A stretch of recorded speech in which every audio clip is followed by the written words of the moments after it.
Au nom du Père, du Fils et du Saint-Esprit. Amen. Que la paix de notre Seigneur Jésus-Christ soit toujours avec nous, mes frères et mes sœurs dans la foi chrétienne, sur vous qui pour la première fois regardez cette chaîne. Si vous y êtes, ce n'est pas un hasard, car dans la parole de Dieu, il n'y a point de hasard. C'est le Saint-Esprit qui vous y a conduit, car Dieu veut parler à votre cœur mieux. Dieu veut vous bénir. Si vous aimez la parole de Dieu comme je l'aime de tout mon cœur, merci de vous abonner, d'appuyer sur le pouce levé et de partager cet enseignement. Que Dieu nous bénisse in the name of Jesus Christ. Amen. Permettez que je puisse recommander ma sœur Marie-Madeleine entre les mains de la Vierge Marie. Maman Marie, je viens te confier Marie-Madeleine qui présentement te visite. Permets que son pèlerinage à Medjugorje trouve grâce aux yeux de Dieu le Père, afin qu'il puisse en revenir avec toutes les grâces pour les abonnés et pour l'avancement de la mission que Dieu nous a confiée. Au nom de Jésus, donne-lui, rempli de l'Esprit Saint, de tenir tout au long de ces 3 jours de jeûne. Mais merci d'avoir préparé sa venue auprès de toi. Donne-lui, de par son union avec toi, de pouvoir pénétrer le cœur sacré du Christ pour parvenir au Père, pour la gloire de son nom. In the name of Jesus Christ. Amen. Mes frères et mes sœurs, ma sœur Marie-Madeleine de mon groupe de prière se trouve présentement à Medjugorje, où elle a commencé le début de son jeûne pour Haïti. Elle est partie dire merci à la Vierge Marie qui nous soutient, comme nous l'avions annoncé, déposer un bouquet de fleurs en signe d'action de grâce pour la bénédiction financière que Dieu nous a accordée. Puis, elle est partie aussi déposer au pied de la Vierge Marie toutes les intentions de prière des abonnés et allumer des sièges. Ce n'est pas facile avec la montée à Medjugorje d'être en jeûne. Que vraiment le Saint-Esprit l'a fortifié, ma sœur. Sois bénie d'avance et sache que nous te soutenons en prière au travers de ce pèlerinage.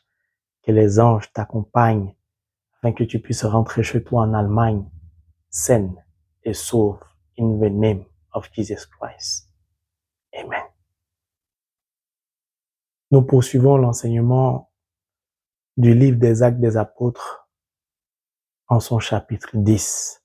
Et nous allons commencer par le chapitre 19 pour nous rappeler l'enseignement précédent et poursuivre.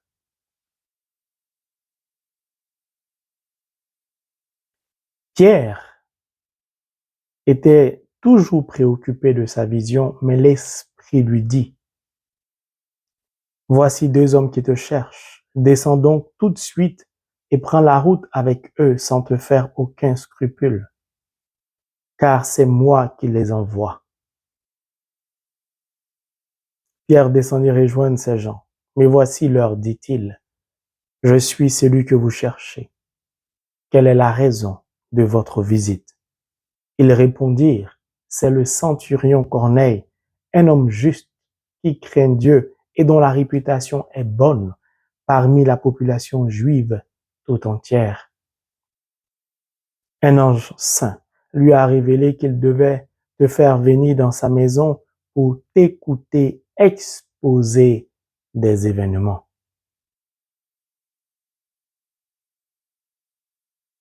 La réputation de Corneille était bonne parmi la population juive tout entière. Les mêmes juifs qui le traitaient d'étranger, qui n'osaient même pas s'approcher de lui, encore moins entrer dans sa maison, avaient un bon regard sur Corneille. Vous savez, faire le bien trouve toujours grâce aux yeux de Dieu. Ceux qui vous persécutent visuellement, de manière apparente, au fond d'eux-mêmes, reconnaissent tout le bien que vous leur faites. C'est l'orgueil qui les pousse à vous mépriser, à vous humilier.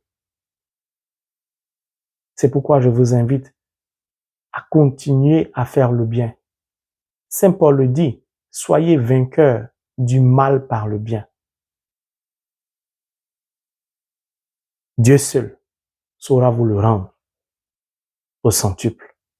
N'ayez pas peur de continuer à faire le bien. Vous savez, parfois on me traite d'idiot, de naïf, parce que j'aime beaucoup faire le bien. Mais Dieu ne m'a jamais abandonné. Jamais. Confronté à une difficulté, Dieu ouvre toujours une porte ou une fenêtre de sortie. Toujours. Pourquoi? Mon père biologique, paix à son âme, faisait toujours le bien, même aux inconnus. Travaillant dans le corps médical, il n'hésitait pas à prendre dans son salaire pour acheter des médicaments pour des patients à l'hôpital qui n'avaient pas les moyens de se soigner. Je tiens cela de lui, car c'est ce que Dieu a mis en lui, il a mis en moi. Je n'hésite jamais à secourir celui qui est en difficulté, même si dans la plupart des cas, ces personnes se retournent toujours contre moi. J'ai essayé de me battre à plusieurs reprises pour être méchant. Je n'y suis pas parvenu. Vous savez pourquoi? Parce que le Saint-Esprit m'a dit, ça ne sert à rien. Tu es né comme ça. C'est Dieu qui a mis ce cœur en toi. Tout ce que tu peux faire, c'est d'être prudent, mais tu ne pourras jamais ne pas faire le bien à celui qui souffre. Cela fait partie de ton ADN spirituel. Quand j'ai compris ça, je ne me bats plus contre moi-même. Je suis simplement prudent. C'est tout. Donc, ne vous laissez pas impacter par un certain nombre de paroles du monde. Tu es trop naïf ou tu es trop naïve. Tu continues à faire le bien avec tout ce que tu as subi. Tu vas continuer encore à aider telle personne. Tu vas continuer encore à faire ça. Si c'est moi, je n'aide plus quelqu'un. Ne les écoutez pas. Parce que l'amour ne s'exprime pas ainsi.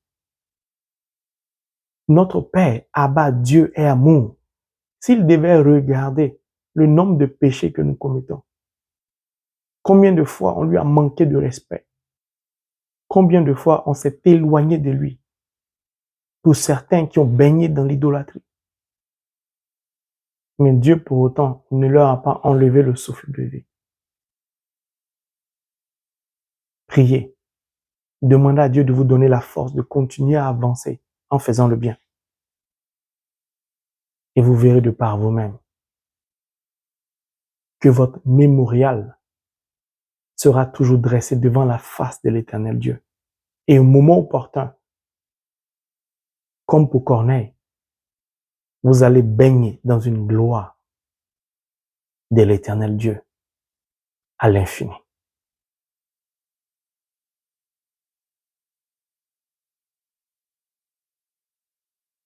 Pierre les fit alors entrer et leur offrit l'hospitalité. Le lendemain même, il partit avec eux accompagné par quelques frères de Jopé.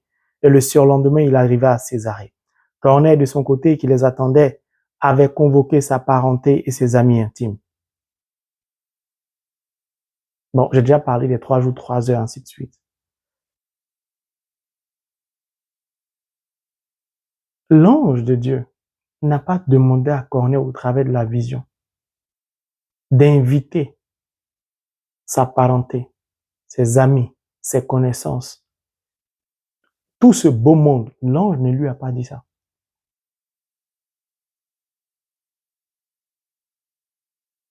Corneille, de son côté, qui les attendait, avait convoqué sa parenté et ses amis intimes. Corneille ne sait même pas ce qui va se passer. Ce qu'il sait, ce sont les informations que l'ange lui a communiquées. Va faire venir Pierre. C'est tout. Qu'est-ce qui pousse Corneille à convoquer une foule chez lui? C'est simplement Holy Bible, the Word of God, la parole de Dieu, c'est-à-dire l'amour de Dieu. C'est tout. Lorsque vous êtes rempli d'amour, l'amour de Dieu, l'amour pur, lorsque vous avez la crainte de Dieu, lorsque vous pratiquez la parole de Dieu, lorsque vous êtes pieux, lorsque vous lisez la parole de Dieu, vous écoutez la parole de Dieu, vous vous imprégnez de la parole de Dieu, la parole de Dieu coordonne votre vie, vos pensées, vos paroles, votre regard, et j'en passe. Vous êtes habité de l'amour divin. Or, l'amour est partage. Corneille sait que lorsque Dieu intervient dans ta vie, c'est pour bouleverser ta vie. Tu n'es pas obligé de savoir ce que Dieu va faire, mais tu as l'assurance que ce sera toujours glorieux. Parce qu'il est purement amour. Il ne peut rien faire de sombre ni de négatif. Alors Corneille, waouh, la parole de Dieu. Mon frère, ma soeur, je l'aime, j'en ai des frissons. C'est-à-dire, Corneille n'est pas habité d'un fruit de la chair, de l'obscurité qu'est l'égoïsme.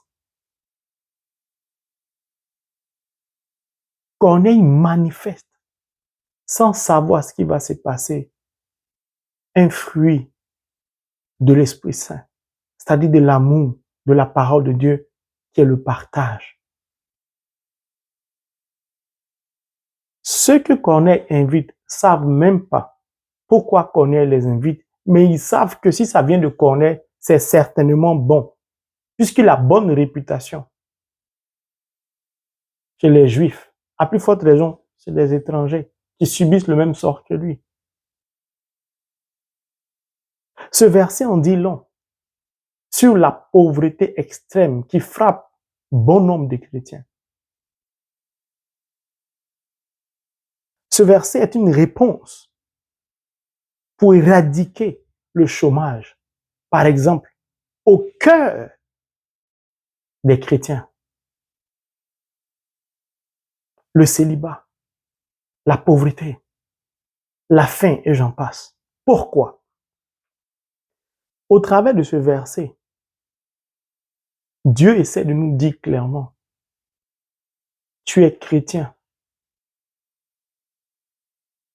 Tu as, béni par Dieu, obtenu un poste de responsabilité dans une compagnie très importante dans ce monde.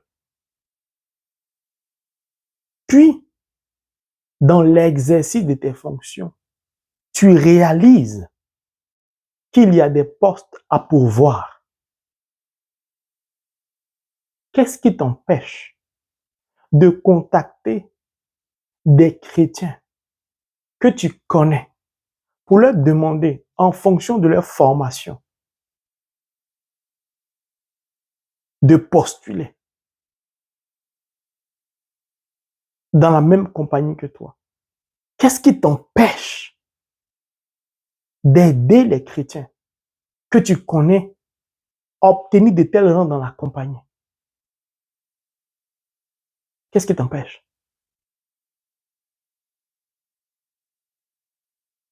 Mais certaines personnes pensent de la sorte. Ah, mais si je l'aide à obtenir ce poste, il sera mieux payé que moi. Il sera mon patron. Celui que je commandais, à qui je parlais au quartier, que je pouvais envoyer, celui qui me devait respect, va changer à mon égard. Donc, je préfère ne pas lui donner ce poste. Et nous sommes étonnés, en tant que chrétiens, de subir la volonté, les lois de ces riches qui ne forment qu'1% de la population mondiale, mais qui nous imposent tout. Pourquoi? Parce qu'ils détiennent tout entre leurs mains, simplement parce que eux, ils partagent entre eux, eux, ils cèdent entre eux. Vous voyez les partis politiques, exemple aux États-Unis, les républicains, beaucoup de chefs d'entreprise financent les républicains pendant les campagnes. Ce sont des chrétiens, parfois. D'autres sont païens. ou dans d'autres sectes ou dans d'autres religions. Mais c'est leur parti politique. Ils financent avec des sommes très importantes le Parti républicain. Il en est de même pour le Parti démocrate. Est-ce qu'il en est de même chez nous les chrétiens? Je regardais un documentaire. Un groupe de personnes jouait au golf. Et le responsable disait qu'il croule sur une liste de demandes des personnes qui veulent accéder au club de golf. Mais il n'y a plus de place. Puis pour qu'ils acceptent un nouveau membre, il faut qu'un ancien membre parte du club ou décède. Mais pour y accéder, il faut payer minimum 600 000 dollars non remboursables. Et tu n'as pas le droit de savoir à quoi ça va servir. Pourquoi nous avons du mal en tant que chrétiens à nous aider mutuellement, à nous soutenir les uns les autres? Pourquoi? Pourquoi nous avons du mal à partager ce que nous avons avec nos frères chrétiens qui n'en ont pas? Si nous nous soutenons les uns les autres, si nous sommes à des postes de responsabilité, nous allons prendre des décisions conformes à la parole de Dieu. Et ces décisions ou ces lois vont impacter le monde, mais positivement, parce que ce sera conforme à la volonté de Dieu. Et Dieu est amour. Donc, le fruit de nos actions vont changer radicalement la face du monde. Pourquoi? Parce que les richesses seront partagées. Mais on aime subir, sans parler. Ou bien on murmure. On passe notre temps à prier, prier, prier, mais on ne veut pas occuper un certain nombre de postes à responsabilité pour changer un certain nombre de choses.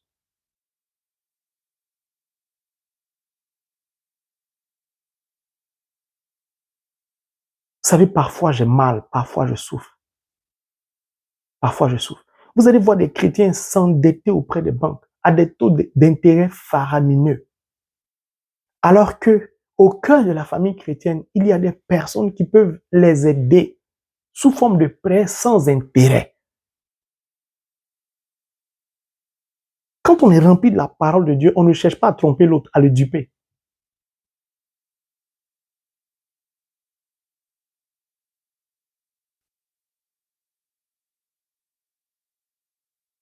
On a besoin de comprendre beaucoup de choses. On veut utiliser ou profiter du ministère du prêtre ou de la communauté Mère du Divin Amour ou du frange Marie ou de la sœur ou, je sais pas, de la servante de Dieu, ainsi de suite. Mais on n'est pas prêt à soutenir chaque semaine, chaque mois, comme il se doit, en fonction de la bénédiction que Dieu nous accorde. Bon, je dis, je vais parler du monde, donc je vais laisser les pasteurs et les prêtres. Le frange Marie. Mais on souhaite que son ministère avance. On prie pour ça, c'est déjà une très bonne chose et c'est la partie la plus importante. Mais quand il s'agit de soutenir financièrement ou matériellement, on réfléchit. Pourquoi? Parce qu'on a trop de projets personnels. On cherche à acheter 1 hectare de terrain. On cherche à construire 10 immeubles.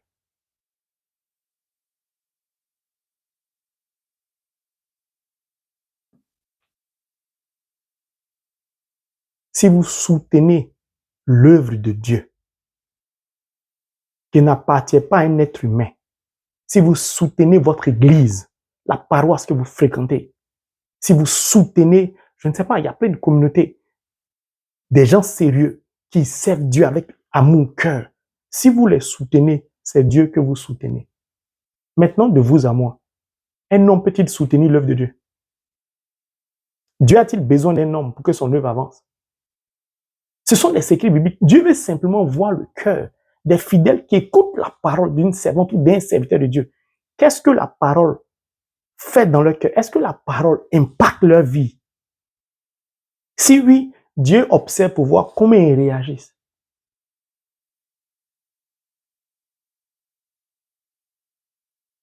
Vous savez, parfois, je demande à certaines personnes leur CV. Parce qu'en tant que serviteur de Dieu, Dieu m'accorde la grâce de connaître un certain nombre de personnalités ou de personnes. Ce que je peux faire à mon niveau, je le fais. On n'a pas besoin de prier pour tout et n'importe quoi. Où est la solidarité spirituelle, fraternelle, religieuse? Où c'est? C'est pas si tout est pour tout compris. On a besoin de s'aider les uns les autres. On a besoin de ça en tant que chrétien. Sinon, comment on donne envie aux païens de se convertir? Tu es un chrétien, tu vas à l'église, toujours tu souffres. Un autre chrétien prospère. Donc le païen te regarde. Tu connais l'autre chrétien qui prospère, l'autre chrétien te connaît, mais il ne cherche pas à t'aider, celui qui prospère. Et tu souffres. Tu vas dire quoi aux païens pour qu'ils se convertissent? Si vous êtes incapable entre vous-même de pratiquer l'amour, parfois entre des prêtres, il y a de la concurrence. On ne sait pas pourquoi.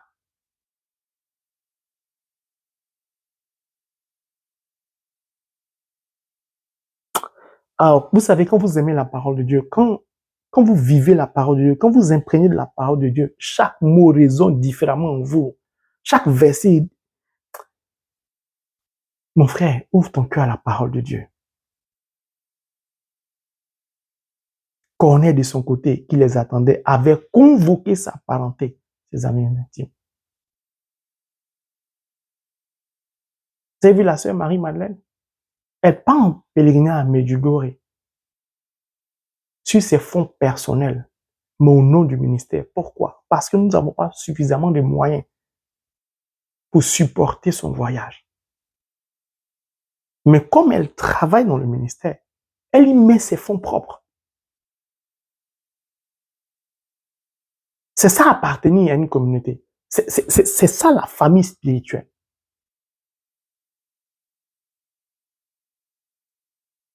Mon frère, ma soeur, là où tu es, si tu peux aider un chrétien, il faut l'aider. Si tu as fini d'aider ce chrétien et qu'il te tourne le dos, laisse ton affaire à Dieu. Il dit les chrétiens t'ont tourné le dos ou elle est chrétienne t'a tourné le dos, laisse ça à Dieu. Confie ton affaire à la Vierge Marie, 3 fois avancé. Dieu va s'occuper de la personne. Il ne faut pas t'inquiéter. Si nous sommes nombreux, on peut faire beaucoup de choses. Il y a beaucoup de choses qu'on peut faire. On ne peut pas atteindre nos objectifs si nous avançons seuls. Ce n'est pas possible.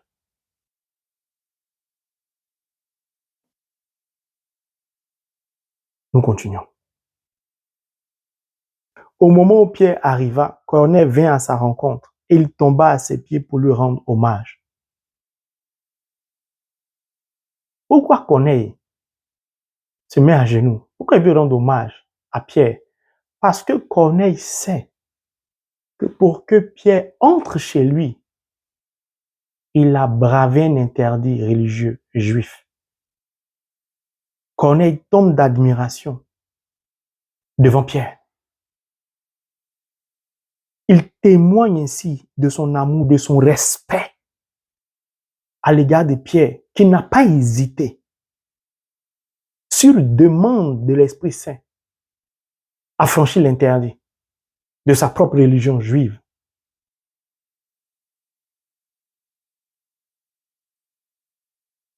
Pourtant, Corneille n'est pas pauvre. Pour faire tout le bien qu'il fait aux Juifs, aux étrangers, pour combler de bien, de ses largesses, le peuple juif, ça veut dire que Corneille, financièrement, était assis. Mais il n'hésite pas à tomber à genoux. Il y a des chrétiens qui ont un peu de prospérité, un peu de richesse, on ne peut même pas leur parler, on ne peut pas les approcher. Il y a des serviteurs de Dieu, on ne peut même pas leur parler, on ne peut pas les approcher. Pour leur parler, même, il faut avoir 2 mois de rendez-vous d'avance. Si le Saint-Esprit t'enlève ces dons spirituels, si le Saint-Esprit ne travaille plus avec toi, tu seras qui? Tu deviendras quoi? Le frère Marie qui est là, si le Saint-Esprit me laisse tomber, s'il prend tous les dons spirituels, s'il referme mon esprit que je ne comprends plus la parole, je deviens qui? Aux yeux de Dieu, rien.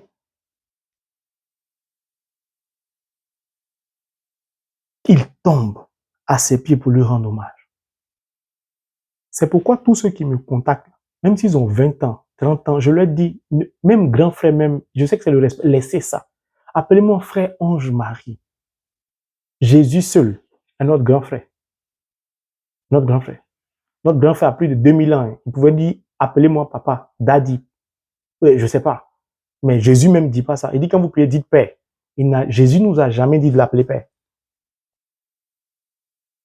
C'est pourquoi moi, ne m'appelez jamais Daddy Papa. Je suis le frange Marie. Que tu aies 2 ans ou pas, je tombe comme Corneille au pied de tout le monde pour leur rendre hommage. Pourquoi? Parce que c'est Dieu qui conduit les gens vers moi pour que je puisse exercer le travail qu'il m'a confié pour réaliser sa volonté. Donc, c'est lui qui vient vers moi, est un béni de Dieu, qui permet au ministère que Dieu m'a confié d'exister, de subsister. Je dois donc l'accueillir avec respect et humilité. Sinon, sans lui, mes dons servent à quoi? Si Dieu te donne tous les dons spirituels, tous les dons qui existent dans la cour céleste, que tu es incapable d'être humble, ça va te servir à quoi? Vous imaginez une paroisse où il y a le prêtre qui vient à l'heure de la messe, il n'y a aucun fidèle. Il célèbre la messe avec qui? Nous avons besoin les uns des autres. Mais il y a trop de barrières entre nous. Et ces barrières parfois viennent du monde ou de la chair. Nous devons laisser la parole de Dieu nous régénérer de l'intérieur et nous permettre de dépasser toutes ces barrières pour vivre en communauté spirituelle, en famille, en communauté fraternelle, si vous le souhaitez. Lève-toi, lui dit Pierre, et il l'aida à se relever. Moi aussi, je ne suis qu'un homme. Pierre commence à comprendre. Je ne suis qu'un homme, ça veut dire nous sommes semblables aux yeux de Dieu. C'est un aveu de Pierre.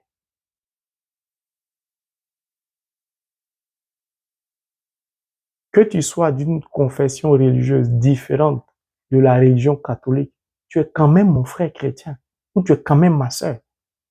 Pourquoi je vais te juger? Pourquoi je vais t'insulter?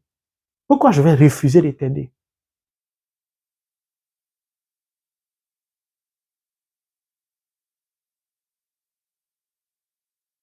Et tout en conversant avec lui, il entra, découvrant alors une nombreuse assistance. Ça veut dire qu'on a fait venir une foule immense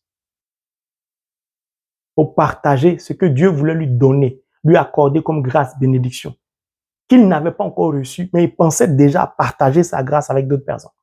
Quel amour de Corneille, quelle bonté de Corneille, quelle compassion de Corneille, quelle miséricorde de Corneille. Père, accorde-moi la grâce d'avoir un cœur comme Corneille pour te servir au nom de Jésus. Il déclara, comme vous le savez, c'est un crime pour un juif que d'avoir des relations suivies ou même quelques contacts avec un étranger. Mais à moi, nous sommes au verset 28, mais à moi, Dieu vient de me faire comprendre qu'il ne fallait pas déclarer immonde ou impur aucun homme.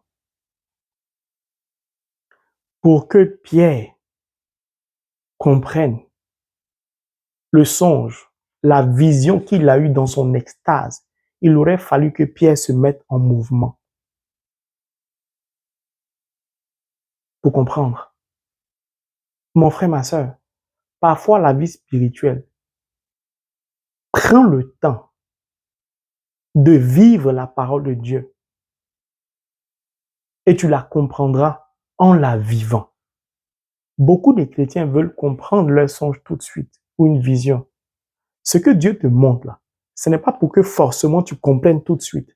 C'est pour qu'en vivant avec, tu vas réaliser au moment opportun ce pourquoi Dieu t'a révélé cela. Ça s'appelle une école, une université, un enseignement.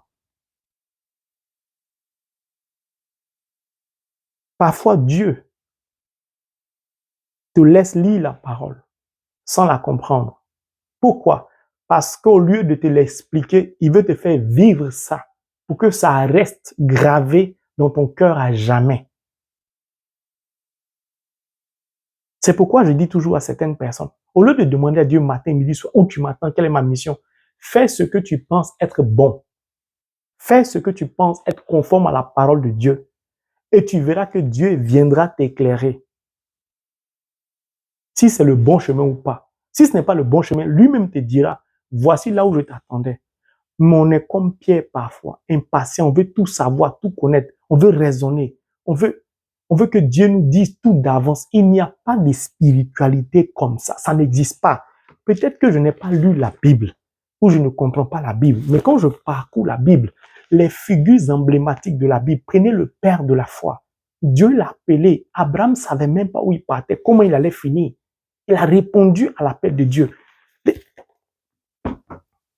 L'inconnu nous tue. L'inconnu fait peur à beaucoup de chrétiens. Ne pas savoir où on va, ni ce qu'on va devenir, nous effraie. Pourquoi? C'est ce que le monde nous fait comprendre et accepter. À partir de là, nous nous éloignons de la spiritualité. La vraie spiritualité, c'est vivre dans l'inconnu. C'est ce qui forge, c'est ce qui consolide notre foi. Si tu sais tout d'avance, ta foi prend appui sur quoi? Sur quoi? C'est l'inconnu qui consolide notre foi et nous donne d'avoir confiance absolue en Dieu. Parce que tu ne sais plus quoi faire ni où aller. Devant, derrière, à gauche, à droite, tout est fermé. Tu n'as d'autre choix que de compter sur lui. Donc, tu apprends à ne plus avoir peur. Tu apprends à ne plus paniquer. L'inconnu fatigue beaucoup de chrétiens. Je veux savoir dans quelle entreprise je vais travailler. Je veux savoir, il y a 10 compagnies qui me sollicitent. Quelle est la compagnie que Dieu a choisie pour moi? Mais toi-même, tu veux quelle compagnie? Va-y ici. Si tu es vraiment un chrétien converti, même si tu te trompes de compagnie, Dieu va te faire sortir pour te conduire dans la compagnie où il t'attend. Mais il veut te voir te mettre en mouvement. Et même la compagnie que toi, tu penses qu'elle n'est pas bonne, toi seul, Dieu peut permettre que tu sois glorieux dans cette compagnie. Tout le monde serait étonné. Mais tous ceux qui viennent n'ont jamais atteint ce salaire. Toi, en 2-3 mois, tu as atteint le double de ce salaire que personne n'a atteint. C'est comme ça que tu peux témoigner. On veut tout savoir d'avance. Je veux savoir si celle-là, ce sera la femme de ma vie. Est-ce que lui-là, c'est vraiment Dieu? Est-ce que c'est l'homme que Dieu a choisi pour moi? On veut tout savoir, tout comprendre, tout connaître. Est-ce que je peux m'engager avec cet homme-là? Quand je me dis, est-ce que cette femme, je peux essayer? Mais on n'est plus ensemble, hein. On est séparés, hein. On ne s'entend plus, hein. Mais quand même, je veux savoir si, bon, je ne veux pas me tromper. Est-ce que c'est vraiment cette femme? Tout ça, pourquoi? Parce qu'on ne veut jamais oser le pari avec Dieu. On manifeste la foi du singe. La foi du singe. C'est un chrétien qui attrape une branche. Dieu lui dit, lâche la branche. Il dit, donne-moi l'autre branche, je vais attraper d'abord. Comme ça, quand je lâche, je suis sûr qu'une branche est dans ma main. Ça, c'est la foi du singe.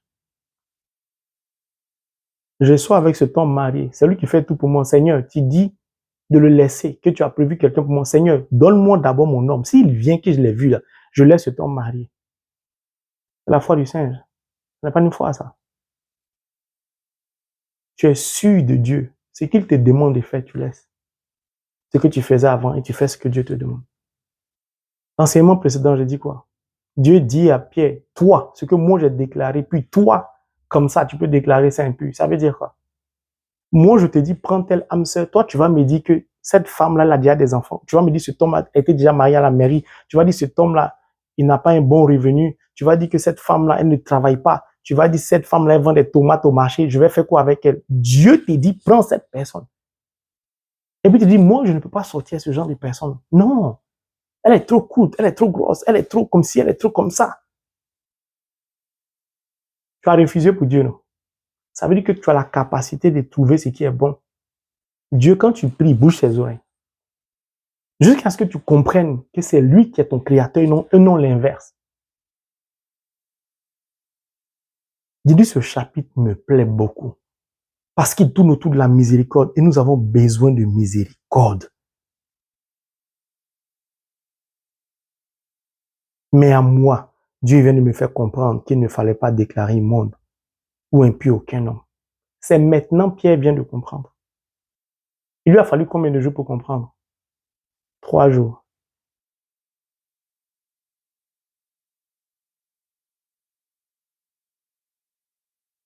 Il se torturait lui-même.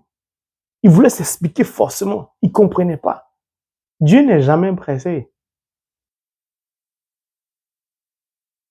Il réalise qu'il s'est embrouillé seul. Il suffisait simplement de se laisser conduire par le Saint-Esprit pour découvrir les merveilles de Dieu. Je n'ai pas envie de me tromper. Donc, cet homme-là m'a invité, serviteur de Dieu, servant de Dieu, prêtre, pasteur, qu'est-ce que tu en penses? Faut regarder pour moi aussi si c'est mon homme. Faut pas y aller à ce rendez-vous pour rien. Ça dit, parfois, on pense que l'Esprit Saint est un marabout. On prend Jésus pour un marabout, un féticheur, où on le consulte comme on veut. Bon, dis-moi si la route est bonne, et puis Jésus n'a rien à faire. Ok, j'ai regardé, la route est bonne, vas-y. Le Saint-Esprit n'est pas un GPS. Jésus n'est pas un GPS. Il est mort pour nous. Faisons attention. Ce sont des personnes. Ce ne sont pas des choses. Ce ne sont pas des courriers qu'on jette, on consulte. Ce ne sont pas des boules de cristal qu'on regarde dedans. Et puis bon, de toute façon, le frère Marie, Dieu l'utilise. Je lui demande ça, il est censé me dire. Faisons attention. Faisons attention. C'est pourquoi les païens ont toujours une longueur d'avance sur nous. Parce que même les païens, quand ils s'asseyent, ou bien les 1% de la population, ils font des études à long terme, des calculs mathématiques, de la chimie. Ils font tout, les décodages informatiques, les prévisions, mais tout ça pour savoir dans 20 ans, dans 30 ans, qu'est-ce qui peut se passer. Ils appellent ça une prédiction, même s'ils savent que les prédictions peuvent ne pas aboutir, mais ils essaient quand même.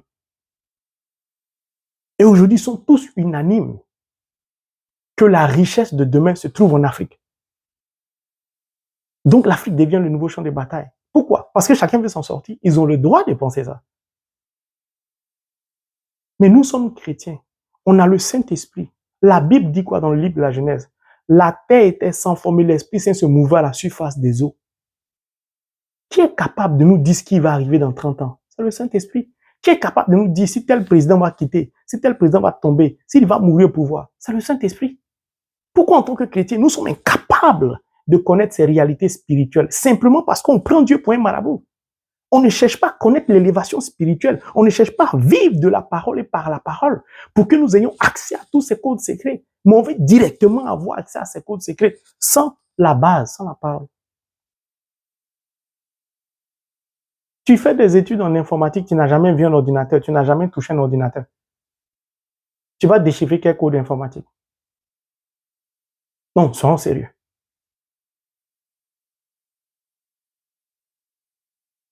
Le marabout, là, le féticheur est dans sa case, là, ses courriers, ses mauvais esprits sont là. Tu peux le géolocaliser. Tu vas le consulter, il te dit des choses.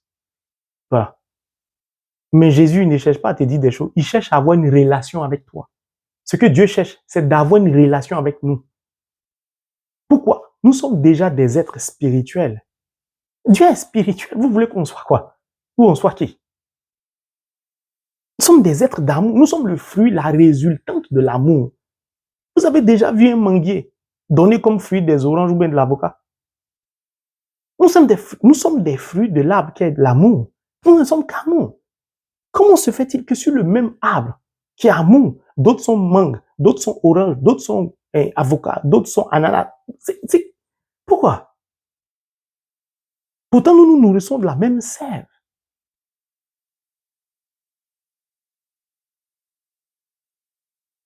Tous les fruits du manguier, c'est-à-dire les mangues, sont reliés au manguier. Pourquoi nous ne sommes pas reliés les uns aux autres? Il y a des gens qui vont me dire, je vais toujours parler de moi, frère Marie, si tu as besoin de quelque chose, demande-moi, dis-moi. Mais pourquoi tu veux que je t'appelle pour te demander quelque chose? Si tu veux soutenir l'œuvre de Dieu, tu te lèves, tu dis, voici ce que je veux faire pour le ministère. C'est tout. Vous savez, quand vous êtes rempli de la parole de Dieu, il y a des choses que vous ne dites pas. Parfois, les gens ne font pas exprès. Moi, je ne juge personne. Parfois, c'est le manque de connaissances. Tu veux que je t'appelle pour te demander quoi? Ah, ok, bon, je veux acheter un terrain ou je veux aller en pèlerinage, je n'ai pas le mois, où je veux faire ceci, je veux faire cela. Et puis demain, tu vas dire, le frère, il m'a appelé pour me demander l'argent. C'est le Saint-Esprit qui suscite cela en toi. Tu veux donner, tu te lèves, tu donnes. Tu veux offrir une voiture au frère Marie, tu dis, je suis fatigué de te voir marcher, j'ai mal, tiens. Tu veux faire quelque chose pour un abonné, frère Marie. Voilà, si un abonné qui n'arrive pas là à l'école, faute de moyens, je veux offrir une scolarité à quelqu'un. C'est comme ça on fait. Quand le Saint-Esprit voit ça, il dit, mais Dieu merci. C'est ce que Corneille a fait. Il a convoqué une foule chez lui.